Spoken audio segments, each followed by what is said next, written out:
my issue from the beginning has been that I just don't want to be, in a sense, selectively prosecuted so that the Obama administration is doing to me what it would not normally do, let's say, to one of its own allies who had done the same thing. So here's a guy like Harry Reid, the Senate Majority Leader, and he has been using his campaign funds to fund his relative's wedding. Now, this is kind of outrageous and underhanded, and yet no prosecution, no investigation. So that's why some people have raised the issue of selective prosecution here, because there seems to be a double standard in the overall pattern of how the Obama administration approaches these sorts of issues.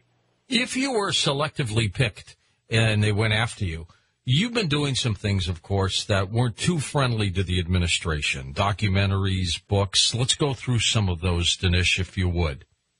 Yes, I wrote a book called The Roots of Obama's Rage in 2010, which kind of exposed the fact that Obama was subscribed to a sort of anti-colonialist ideology that he got from his father. Remember, Obama's own book, his own autobiography, is called Dreams from My Father, in which he describes the way in which his father, although absent from his life, had a kind of decisive influence on his own upbringing.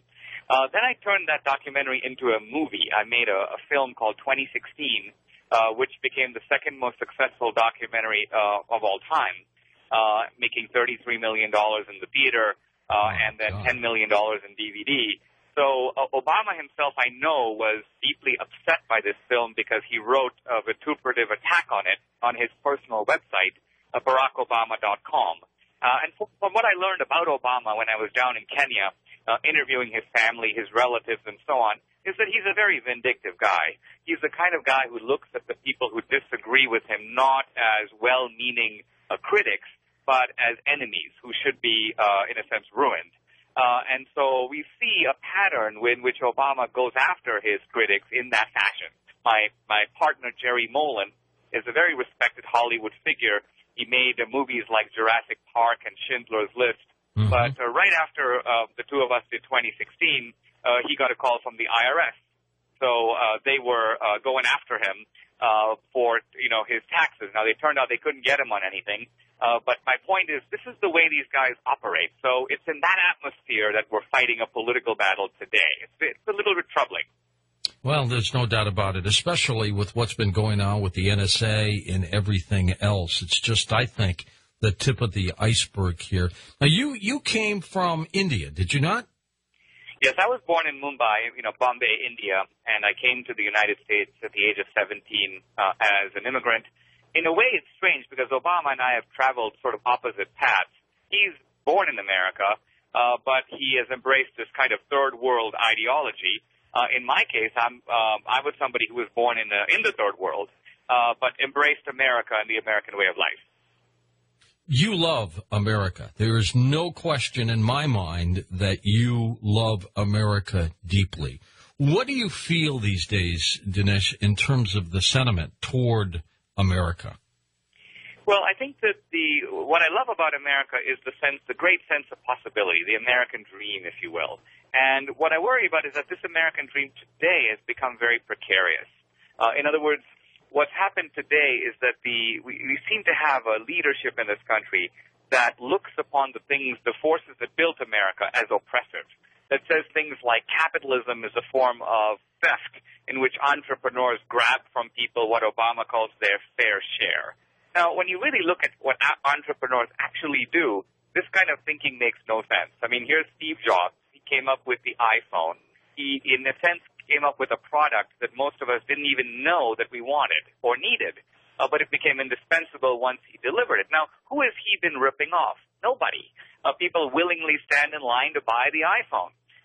So this whole notion that capitalism is somehow depriving people, Obama says, you didn't build that because you used the public roads and a public school teacher helped you along somewhere and the police protect you and so on. Well, yeah, but the police protect everybody. Everybody uses the roads. So you can't take away the credit of the entrepreneurs and what they develop by simply making the foolish point that as common citizens we benefit from the common defense and the common infrastructure that we all pay for. What is your biggest concern right now as you look at the future of America? What's your concern? Well, my concern is, countries actually do go up and countries come down. America has been a very special place to live for the past 60 years. It's been a superpower since the end of World War II. It's been the sole superpower since the Soviet Union collapsed in 1992.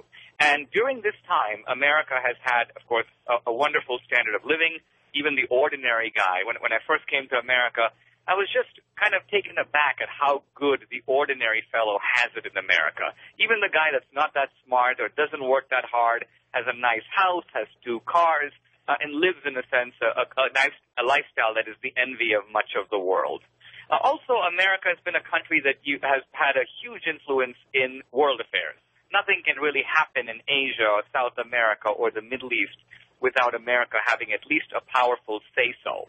So this is what it means to live in the American era. My great worry is that within this country, we now have a leadership, the so-called progressive movement, if you will, that wants to end American dominance because it believes American dominance is somehow unjust or oppressive. It's not good for America that has only 5% of the world's population to have this outsized standard of living, or it's not good for America to dominate or bully the world from Obama's perspective. So what's really happening is that the people who are taking us down are not Iranian mullahs or Venezuelan dictators or Soviet apparatchiks. They are the people within this country who have essentially lost faith in America. Are they trying to get us into this one world government club, Dinesh? I don't think so. I don't think it's the matter of one world. What Obama wants to do is he wants to make America, I would call it an ordinary country. And that means an ordinary country like Greece or Finland or Uganda, for that matter. Just one country at the big dining table of nations.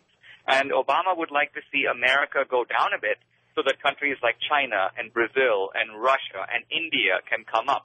He thinks the world would be more fair if one country wasn't sitting on the top, but it was what may be called a multipolar world in which there are many different foci of influence. Now, I think what Obama doesn't realize is that world would actually be far more dangerous. America has actually shown very benign leadership in the world. Right now, ships can go all over the world's oceans because they're protected by the U.S. Navy. The U.S. Navy is protecting the movement of commerce across the oceans. If the U.S. Navy didn't have the dominance it did, then you'd have piracy on the high seas, Russia jostling with China, people torpedoing each other's boats. It would be chaos. So a multipolar world is a far more dangerous world than a world in which a country like America. Now, if America's power was enjoyed by, let's say, China or Russia, they might use it in a different way. But we have used it. I mean, American foreign policy at the core is based on 2 very simple principles. Number 1, don't bomb us. Number 2, trade with us. And that's it.